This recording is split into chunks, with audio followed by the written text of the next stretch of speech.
We're breaking out to new highs. That's great. But, you know, David always kind of tries to bring the conversation in. And one thing you're talking about, investors and advisors, the marching orders, as we move forward, as we break out, as we shift the Fed becomes more accommodative, you say still there's some things you want to, I guess, to be a smart investor. Yeah, you want a plan B. You want to think like my wife. She walks into a restaurant like a gunslinger. She sits with her back against the wall. She can see the exit. She can see any threat coming in.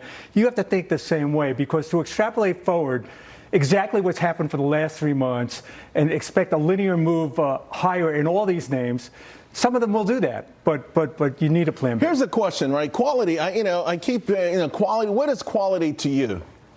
Quality is a couple of things. One, a sustainable business model, free cash flow. You got to have some earnings. There's got to be something there. To Aaron's point, although right now non-profitable tech, the only thing beating non-profitable tech is like the meme basket. It'll come back. It'll come back and bite us, you know where, because some of these names. And to Aaron's point, she was just talking about Oracle. This is a name that went up almost $300 billion in market cap at the highs, based on a $300 billion order. There are real costs involved with this, so much so that they're bleeding cash. Right now. Dry powder. How much cash would you be sitting on as the market is making new highs? This is the dangerous part, because if you have too much, you can really get left behind. Right. So I try to cover this by making sure I have some other names in my portfolio. I'm gonna skip valuations and go to macro non-headline data. What's in that area? What do you consider that? Well, it could certainly be anything. It could be Ukraine. We don't resolve this. Right. We don't get them to the table, and it really starts to spring out of control, because we are a NATO ally. At some point, it could mean troops on the ground. So let's talk now about specific places to make money. Datadog, I mean, listen, I love it. I get in it. Sometimes it works, sometimes it doesn't. What do you like about Datadog? What separates them? The earth is shifting under our feet right now in software. Software as a service, the typical model, the pricing per seat isn't working anymore. They're getting crushed. They're getting crushed for good reason, because there are going to be less employees. Datadog is a mission critical, all right? This is like the air traffic control for the internet, but they're pricing based on workflow, workloads, projects, and even the amount of data you're using. So I like the business model. I think it works. SLB? SLB, everybody looks at this as a legacy oil service company, and it is. But this is a technology play. They partner with NVIDIA.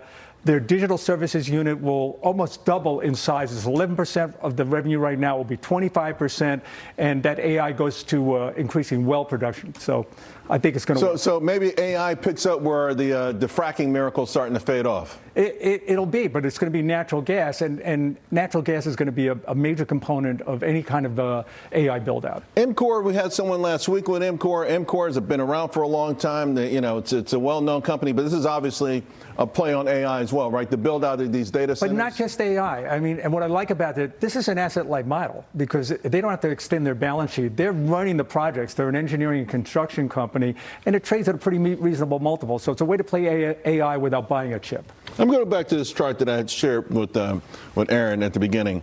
So essentially, 2 rates or fewer, it helps the cyclicals. Well, as we keep cutting, it starts to favor the defensive a little bit. I guess the sense is that they have to keep cutting. Something's wrong with the economy. I would agree with that. If something's wrong with the economy, you want to get defensive. I don't want to see that. Right. So you don't want to see the Fed get too aggressive with these rate cuts. Right now, we're pricing in somewhere around 3%, where they're going to be in, say, a year and a half. If we get there in a slow, methodical pace, as long as estimates are going up, earnings going up, rates going down, and we're not in a recession, the market can push higher.